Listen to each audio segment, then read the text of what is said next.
This is probably one of my favorite beats. Anybody know where I can get this Rick Ross beat at? Write that shit in the comment section. I'm looking for this beat called Lifelong. I cannot find it nowhere. Love that fucking beat, man. But anyway, man, I'm in the parking lot at the gym.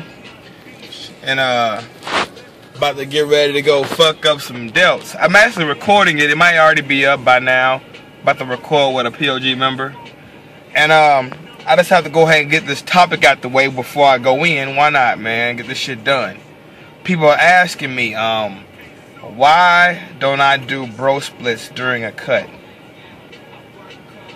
You know, I think I made a video maybe a couple of months back when people were giving Vince a whole bunch of crap about doing a bro split.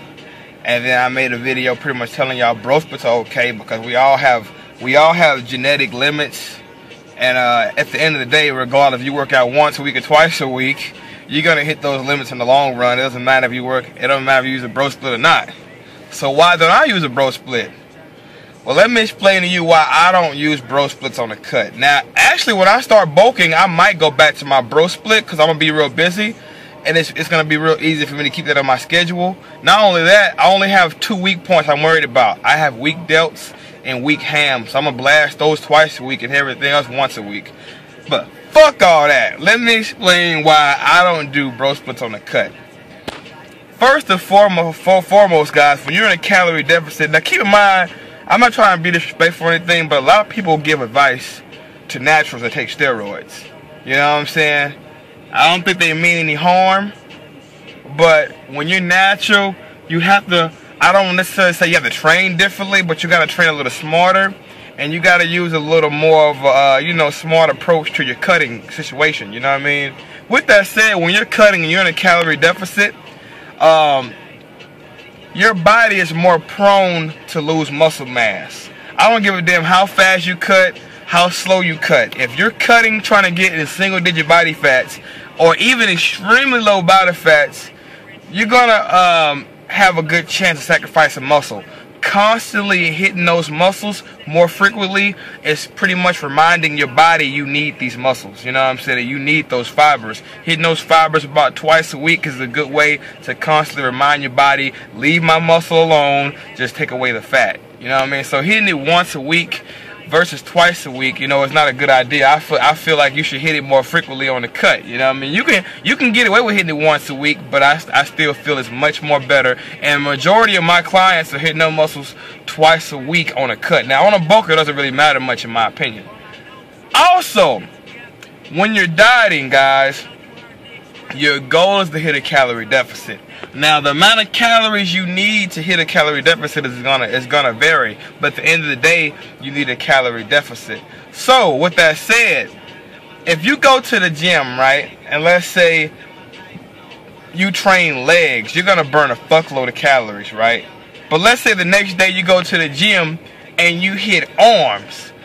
Now, arms, there's a lot of people, they got like 20-inch arms or whatever, but at the end of the day, people fail to neglect that arms are a very small muscle group in regards to the thighs, the glutes, the back, even the pecs and traps.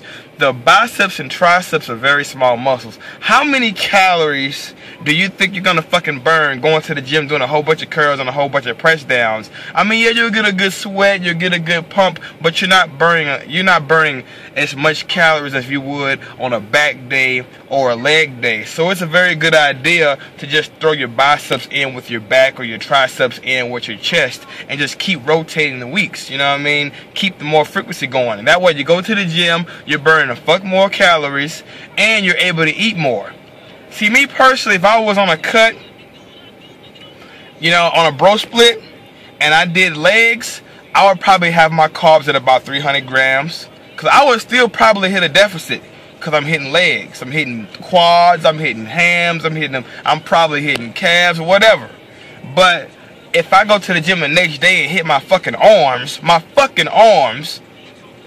even with 20 sets, you're not going to burn as many calories as you would with legs. I would probably cut my carbs from 300 to maybe 225 for that simple fact. You know what I mean? And not to mention the fact when your body is in the process of healing those muscles, you're burning even more calories. Yeah, you may burn about 400 to 500 calories in the gym working legs, but you may burn about 200 more during the whole healing process, because the process of your body, you know, storing those nutrients to your muscles, repairing the fibers, that's an energy burning effect. You know what I mean? So you have an afterburn effect from lifting heavy weights and compound movements. So with that said, guys, I'm not a big fan of bro splits on the cut. When I go to the gym, I have heavy compound movements each time I touch that bitch. I go to the gym and hit legs. I go to the gym and hit chest, which is heavy benching, heavy flat benching, incline benching, dipping. I go to the gym and next day do some back, which is a lot of rack pulling, a lot of pull downs. Then I go to the gym and I'll hit shoulders with arms. You know what I mean? Because shoulders is a small muscle group, but it's still a heavy compound movement involved. And I go ahead and throw in the arms. That way, each time I touch that fucking gym, I burn a fuckload of calories and I'm able to eat more food.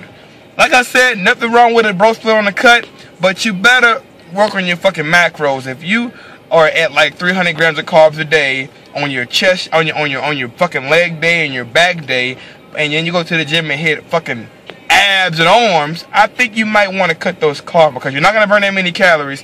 And if you're fucking natural, you know, you're putting yourself at a higher risk of not maintaining your gains. And at the end of the day, the whole point of going on a cut is to lose the fat and show off that hard work you've been working for during your bulk. You know what I'm saying? So it's very more beneficial to me to show a little more frequency on your cut. Now, when I start bulking, of course, you're anabolic, you're in a calorie surplus, you're not going to lose any muscle hitting them once a week at all. You know what I mean? You get plenty of rest, you know. But yeah, you want to train a little smarter on a cut. You want more cutting advice like this? Comment below. I'll be happy to sit in my car and give you cutting advice. Also, guys, Ask POG is back. Keep in mind, I was cutting, I was always sleepy. Now this shit is pretty much over. I want to give you guys what you want, okay? So send your Ask POG questions and videos to askpog@gmail.com. Let me see some posing. Let me critique your physique. Send me some questions. Ask POG, I want to have that up ASAP. Send your questions now. And if anybody does not know what Ask POG is, just search the channel for the Ask POG show. We have over 25 shows or more.